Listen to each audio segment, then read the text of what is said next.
Halo, assalamualaikum warahmatullahi wabarakatuh. Balik lagi sama aku. Hari ini aku mau sharing tentang budgeting bulan Maret ya 2022. Apa kabar nih teman-teman? Semoga sehat selalu ya. Mari kita mulai aja. Oke, jadi di sini aku mulai nulis judul besarnya. Budgeting bulan Maret, budgeting dan saving bulan Maret 2022.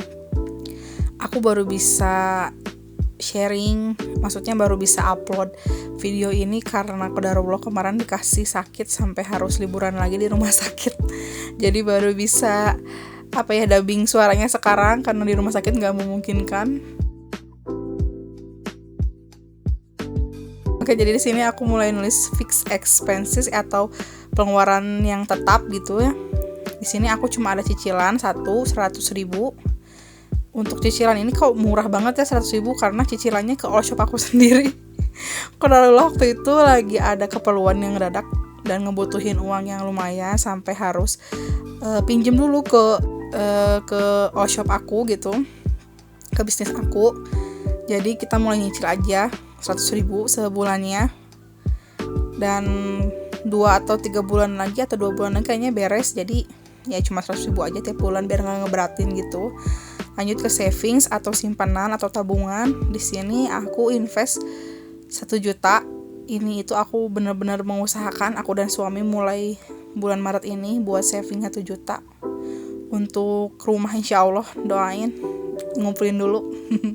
Lanjut ke nabung lebaran. Ini aku ikut paket nabung gitu di temen, 100.000 per bulannya atau 25.000 per minggu. Cuma aku udah beres bulan ini, jadi aku beresin 125.000 untuk 5 minggu. Lanjut ke sinking fund, aku 490.000 dan dana darurat 300.000. Aku selalu ngusahain sih kalau dana darurat itu wajib ya tiap bulannya 300.000 karena biar cepet kekumpul juga uang dana darurat. Karena aku ngerasa bener-bener bermanfaatnya. Kerasa banget kalau kayak aku kan suka tiba-tiba sakit dan harus di-opname kadang-kadang ke rumah sakit atau dirawat ya. Bener-bener kepake gitu. Maksudnya kalau dibanding kita harus pakai pengeluaran lain kan gitu. Lanjut ke variable expenses. Di sini ada belanja bulanan 400.000, belanja mingguan 560, tapi aku di situ salah nulis, malah 540. Lanjut ke listrik 50.000, air plus iuran 50.000. Lanjut ke gas 50.000. Kenapa murah? Karena aku bagi bil sih ya sama adik aku. Lanjut di sini aku malah nggak kelihatan tulisannya. Nanti kita bisa lihat aja ya di cuplikan-cuplikan selanjutnya. Aku nggak ngeh, maaf, masih amatir juga.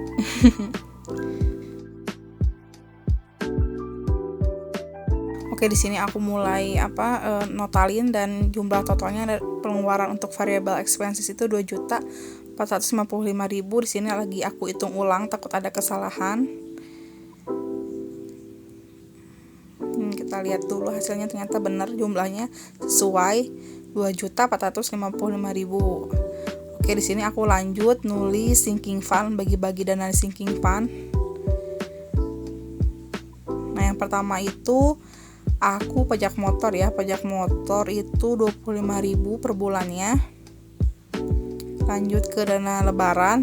Kenapa di sini ada 2 untuk pengeluaran lebaran atau dana lebaran atau nabung lebaran? Karena yang pertama aku jelasin ya, aku udah ikut ke teman aku 25.000 per minggunya selama 45 minggu. Di sini aku buat lagi dana lebaran karena pasti ngerasa ini kurang ya, aku ikut dari teman aku untuk pengeluaran lebaran. Jadi aku buat lagi 200.000 per bulannya. Oke, lanjut ke kurban. Kurban ini aku nggak, insya Allah tahun depan ya, insya Allah kalau ada rezekinya dan waktunya pas sesuai sama hitungannya. Makanya di sini aku nabungnya 100.000 dulu per bulannya. Lanjut ke household. Di sini aku lagi ngumpulin buat beli lemari baju ya. Aku nulisnya 100.000 per bulannya aku ngumpulinnya. Lanjut ke di sini BPKB motor seperti yang udah aku jelasin di video sebelumnya. Aku lagi ngumpulin dana buat balik nama BPKB motor juga. Total sinking fund bulan Maret ini ada 490.000. Nah, sebelumnya aku udah sharing kan tentang sisa gajian atau budgeting bulan Februari 2022. Di sini aku tulis lagi sisa gajiannya. Jumlahnya ada 345.000 kalau nggak salah ya, kurang lebih segitu. Di sini aku pakai 141.000-nya untuk ganti dana darurat yang kepake karena sakit bulan kemarin itu. Lanjut lagi buat dana servis motor sinking fund, lanjut lagi ke BPK, nambah untuk BPKB motor 35.000, kesehatan 20.000, 20 apa 30.000, maaf, beauty 25.000, lanjut ke eating out 64.000. Nah, di sini totalnya ada 345.000 ya, udah sesuai. Videonya bisa kalian cek video sebelum ini. Lanjut, aku di sini mulai bagi-bagi lagi uangnya buat masukin ke pos-posnya masing-masing. Maaf kalau masih amatir, masih berantakan karena aku masih belajar ya teman-teman. Mohon bantuannya. Oke, jadi di sini aku mulai nyesuaiin budget dan uangnya untuk aku masukin ke dompet pintar atau cash envelopes. Dimulai dari belanja minggu pertama. Seperti yang udah aku jelasin di video sebelumnya, belanja mingguan itu aku beli lauk pauk, sayur, buah, untuk rempah-rempah juga kayak bawang putih, bawang merah, kayak gitu-gitu. Aku masuknya biaya belanja mingguan kalau itu. Lanjut ke minggu kedua sama 140.000 juga. Jadi belanja mingguan itu biasanya aku belanjanya tiap minggu seminggu sekali gitu ya teman-teman, ke pasar. Untuk beras kayak gitu aku bikin budget sendiri ya, 200.000 beda lagi, nggak termasuk belanja mingguan kalau itu. Lanjut ke belanja minggu ketiga 140.000 juga sama. Minggu keempat juga sama 140.000. Belanja mingguan itu kenapa aku lebih milih pasar, karena aku lebih nyari yang lebih murah, lebih bagus-bagus juga stoknya gitu kan, lebih banyak pilihannya. Jadi aku lebih suka ke pasar dibanding belanja ke ibu-ibu warung kayak gitu. Lanjut, ini belanja bulanan. Untuk belanja bulanan ini 400.000 ya budgetnya. Biasanya sih suka nyisa ya, tapi waktu bulan kemarin itu Februari itu belanjanya aku ternyata sedikit banget karena masih ada beberapa stok yang ada dan nyisanya juga lumayan kan. Jadi kayaknya bulan sekarang itu bakal kepake banyak atau bahkan minus sih, soalnya banyak yang habis juga bulan sekarang gitu. Lanjut, kita isi lagi sekarang belanja bulanan 400.000, 100, 200, 300, 400.000. Hitung lagi, takut kelebihan. Kok aku ngitungnya banyak kali ya ini ya. Lanjut, kita masukin ke ininya sampai sobek gitu ya, itu liatin ya ampun, nggak tahu deh, biar nggak apa-apa, yang penting masih bisa kepake ya kan.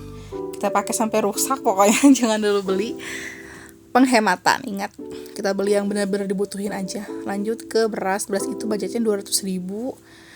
Sebenarnya aku sebulan cuma kepake 150.000 ya biasanya, cuma aku sengaja lebihin karena kan kadang-kadang ada keluarga yang ke rumah, terus kadang-kadang kita kayak ngeliwet gitu kan kalau orang Sunda biasanya, jadi aku lebihin. Lanjut ke dana tak terduga, aku cuma nyediain 100.000, biasanya 150, cuma aku lagi tekan biayanya bulan sekarang. Lanjut ke dana sosial 100.000, itu ada uang 100 aku sengaja simpen ya, bukan sisa bulan kemarin, bukan. Lanjut ke bayar air 50.000, air dan iuran ya. Untuk air sih kalau aku nggak besar ya, nggak sampai ratusan ribu gitu. Listrik juga alhamdulillahnya kayak gitu sama. Kita lanjut ke kuota itu budgetnya ada 125.000 di sini. Nah, 125.000. Cuma kalau untuk suami itu aku selalu simpen dananya di ShopeePay. Jadi ada beberapa yang aku simpan di ShopeePay juga untuk pembayaran kayak listrik, kayak beli vitamin, terus beli kuota juga, dan beberapa kebutuhan lain. Ini aku hanya ngelola sharing yang cashnya aja. Jadi aku cuma nyimpen kuota 65.000 untuk aku doang sebulan. Lanjut ke cicilan, ada 100.000 yang udah aku jelasin sebelumnya. Di sini aku mulai ngitung lagi buat bensin. Bensin itu suami aku biasanya minta 175.000 per bulan. Kenapa suami nggak aku kasih uang bensin atau suami yang ngatur uang bensin? Karena kadang-kadang suka kepake jajan sama suami. Kadang-kadang aku juga nitip terus lupa diganti, jadi aku aja yang ngatur. Jadi dia minta tiap mau ngisi bensin gitu ke aku. Lanjut sekarang gas itu udah aku beli ya, jadi aku kosongin aja. Lanjut sekarang jajan week 1 sampai ke 4. Untuk budgetnya aku 100.000 per minggu ya. Jadi 1 bulan itu 400.000. Aku ngusahain semoga bisa lah ya. Kadang-kadang lebih sih. Cuma alhamdulillah kan ada usaha ya kecil-kecilan gitu. Aku di rumah gitu jualan makanan. Sekarang lagi mau lebaran jualan kue lebaran juga. Jadi tiap bulan tuh ada tutup bukunya gitu kan. Jadi aku selalu dapat gajian 20%, kurang lebih dari penghasilan all-shop aku. Jadi aku bisa nutupin gitu kurang-kurangnya untuk untuk budget jajan. Nah, oke, sekarang pindah ke sinking fund. Ini salah satu favorit aku sih dalam budgeting itu sinking fund ya, karena seneng aja gitu kalau saya ngeliat uang udah kayak kekumpul tambah banyak seneng banget. Jadi kayak goals atau mimpi-mimpi atau keinginan yang kita pengen itu udah kewujudin walaupun cuma sedikit-sedikit. Yang penting kan kita tetap gerak gitu ya, walaupun stepnya masih baby step, masih jalan kecil-kecil, tapi yang penting kita udah berusaha lah ya, tetap ngumpulin uang gitu. Oke, yang pertama itu aku balik lagi ke savings dulu, yang invest. Yang pertama itu 1 juta. Setiap bulannya aku berusaha lah ya, aku sama suami berusaha ngumpulin 1 juta itu untuk masa depan lah ya, untuk kalau udah ada rezekinya kan udah kekumpul uangnya. Semoga gitu insya Allah bisa dimudahin jalannya untuk misalnya kayak misalnya ngumpulin sedikit demi sedikit dulu untuk beli tanah misalkan, atau kalau ada rezeki ada orang yang mau nyicilin rumahnya tanpa KPR kayak gitu, jadi kita nyicil ke yang punya kan nggak tahu ya kalau udah rezekinya gitu. Oke, di sini aku lagi ngitung ternyata jumlahnya pas 1 juta.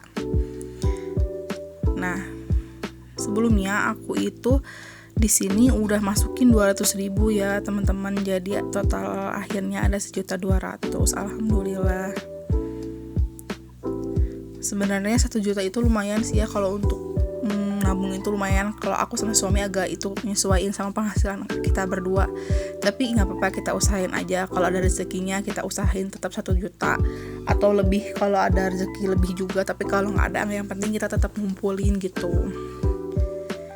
Siapa tahu kan kalau udah banyak bisa kita kumpulin uangnya, terus kalau udah kekumpul bisa kita beliin emas atau logam mulia gitu ya.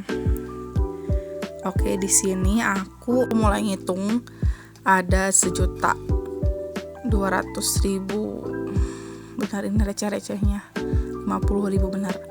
Jadi totalnya untuk investasi itu ada 1.200.000. Alhamdulillah. Oke, selanjutnya kita lanjut ke sinking fund yang pertama, yaitu pajak motor. Pajak motor itu aku mulai di bulan Oktober apa September tahun kemarin, dan tahun ini itu aku bayarnya motor suami itu bulan Agustus. Jadi kita cuma nargetin 25.000 aja per bulannya.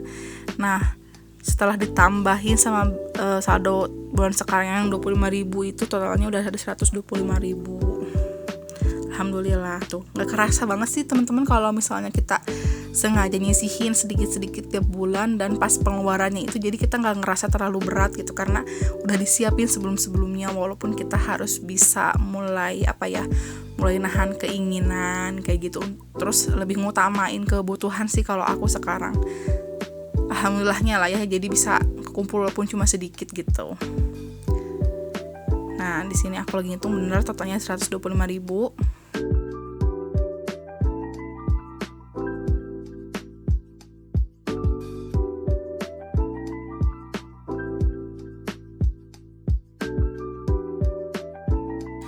Oke, yang kedua itu lanjut ke dana lebaran. Dana lebaran ini aku ngusahain 200.000-nya tiap bulan. Wajib lah ya, kalau misalnya ada rezekinya itu wajib. 200.000 per bulan. Nah sebelumnya itu udah ada 800.000, alhamdulillah. Sekarang tambah lagi 200.000, jadi ada 1 juta totalnya. Saya tulis dulu. Jadi di sini aku rekaman itu bulan kemarin ya, akhir Februari tanggal 26. Karena qadarullah baru dikasih sakit, jadi aku baru bisa upload sekarang sama dubbingnya juga hari ini. Oke, kita hitung-hitung sekarang total semuanya ada 1, 2, 3, 4, 5, 6, 7, 8, 9, 10. Ada 1 juta. Yeay. Tapi teman-teman, kalau teman-teman berapa sih biasanya pengeluaran lebarannya, kalau udah maksudnya sering dihitung-hitung gitu, biasanya pengeluaran sampai berapa nih kalau teman-teman? Kalau aku lumayan ya ternyata tiap lebaran itu, kalau misalnya nggak dikumpulin gini, aduh kayaknya THR bisa habis langsung dalam seketika. Sayang banget kan, padahal kita bisa kumpulin gitu. Oke, lanjut lagi sekarang ke kurban. Untuk kurban aku masih nyediain atau misalnya budgetin itu untuk sinking fund-nya 100.000 ya. Di sini aku lagi rapihin dulu karena uangnya udah berantakan. 100.000 aku tulis dulu di bukunya, catatannya. Kalau aku tuh entah kenapa ya harus sedetail ini, kalau nggak sedetail ini tuh kayak lupa nantinya gitu, kayak kepake berapa, kadang-kadang lupa ditulisin. Kalau gini tuh kayak lebih ke akunya lebih disiplin gitu. Nah ternyata udah kekumpul 300.000, alhamdulillah. Oke.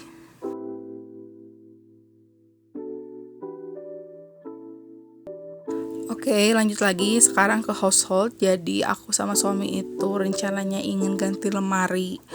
Qadarullah lemarinya udah masih bisa dipakai, cuma kurang layak aja gitu. Jadi aku pengen punya lemari baru. Nah, untuk lemari baru itu ternyata aku searching yang lemari yang aku pengen itu harganya sekitar 2 juta kurang gitu. Sayang banget kan kalau kita beli langsung, takutnya nanti aku ada kebutuhan yang lain yang lebih penting gitu. Jadi kalau sekarang selama masih bisa dipakai, kita kumpulin dulu aja, cicil kumpulin aja sedikit-sedikit, yang penting kekumpul gitu. Nah untuk household juga jumlahnya sama ya, sama kurban, dana kurban, karena aku ngumpulin 1 bulan yang sama dana kurban juga. Jadi household itu sekarang udah ada 300.000, terus 300.000 benar. Nah setelah household ini aku maju lagi ke BPKB motor, 65.000 ya. Untuk BPKB motor ini aku sengaja nyimpen itu setiap bulannya 100.000, karena sisa gajian Februari kemarin udah aku masukin 35.000. Jadi bulan sekarang itu aku cuma nambah 65.000 ya dari budgeting Maret ini. Jadi ada 100.000 bulan sekarang gitu. Oke, kita ganti BPKB motor. Nah, BPKB motor itu udah ada 100.000 ya. Sekarang aku nambahin lagi 65.000 ditambah 35.000 juga, jadi udah ada 200.000. Alhamdulillah. Semoga paling cepat lah ya, Juni itu udah balik nama BPKB motornya, biar gak ribet dan lebih enak aja, karena kan udah punya sendiri gitu kan ya. Oke. Di sini aku ngitung dulu 100, 150, 116, 17, 18, 19, 19.5, 19.9, recehnya 1.000 ada di pocket bindernya. Oke. Beres deh untuk sinking fund. Nah aku baru ngeh kok duitnya masih ada. Ternyata dana darurat belum aku isi, atau emergency fund ya. Emergency fund itu aku budgetin 300.000 tiap bulannya. Bener-bener manfaat. Aku nyaranin ke teman-teman, wajib banget ngumpulin dana darurat karena semanfaat itu gitu. Apalagi untuk teman-teman yang punya anak juga, ya maksudnya yang punya anak, nggak punya anak, yang masih single, baru menikah belum punya anak, lanjut yang udah punya anak 1 atau 2, itu pokoknya wajib punya dana darurat karena sebermanfaat itu. Kerasa banget sih sama aku. Jadi tiap bulan itu biasanya entah kenapa ya badan aku tuh kadang suka nggak bisa diprediksi gitu, tadi asalnya sehat tiba-tiba sakit, ditambah kan tahu kan teman-teman, entah kenapa ya bulan-bulan sekarang tuh kayak orang tuh lagi banyak yang sakit gitu, jadi aku selalu nyediain dana darurat itu dan ya kepake gitu. Emang sih pengennya emang nggak kepake ya, cuma namanya sakit kan siapa yang tahu gitu. Jadi dana darurat biasanya dipakai untuk check up ke dokter kalau nggak misalnya emang nggak bisa di cover BPJS kayak gitu-gitu. Oke, di sini dana darurat itu ada 1.200.000 untuk 600.000-nya. Jadi kita lihat dulu di bukunya. Oke, di sini aku tulis cashnya itu untuk dana darurat ada 1.200.000 sebelum aku tambahin yang sinking fund yang dana darurat bulan sekarang ada 1.200.000 dan ada 600.000 yang aku simpan di ATM gitu. Jadi cashnya aku cuma megang 1.200.000. Nah, ditambah bulan sekarang itu 300.000, jadi total bulan sekarang itu untuk cashnya ada 1.500.000 ditambah yang 600.000 di ATM ada 2.100.000. Kita lihat ya, kita hitung-hitung. Nah, bener kita hitung 1, 2, 3, 4, 5, 6, 7, 8, 9, 10, 11, 12, 13, 14, 15 tuh ada 1.500.000. Karena kan banyak yang bilang kayak untuk itu kan misalnya dana darurat itu idealnya untuk yang nikah. Untuk aku sendiri sama suami yang menikah dan belum punya anak itu butuh 9-12 kali dana darurat. Kalau aku mah pengennya 12 kali aja biar kalau punya ada apa-apa kan gampang gitu ya. Untuk dana darurat itu kan biasanya dipakai untuk misalnya tiba-tiba amit-amit ada kecelakaan atau misalnya ada PHK atau ada bencana alam. Pokoknya ada suatu hal yang terjadi yang secara nggak kita duga, kita rencanain gitu, kita bisa pakai dana daruratnya kayak gitu. Oke, sekarang beres deh. Nah, untuk sisanya itu aku baru inget setelah beres recording, ternyata itu untuk vitamin aku yang aku beli cash. Aku lupa, nggak tulis juga. Oke. Jadi uang sisanya aku simpen dulu aja dan aku masukin ke sisa gajian di paling ujung cash envelopes. Kita pisahin dulu biar kalau ntar kita itu aku kan belum inget ya. Nanti tinggal kita kita masukin ke posnya yang kurang kayak gitu. Oke, jadi sekian aja teman-teman video dari aku. Semoga bermanfaat. Mohon maaf kalau ada kesalahan ya teman-teman, karena aku masih belajar. Mohon bantuannya. Semoga teman-teman sehat selalu, banyak rezekinya. Dan sampai jumpa di video selanjutnya teman-teman. Wassalamualaikum warahmatullahi wabarakatuh. Bye bye. Jaga kesehatan ya teman-teman.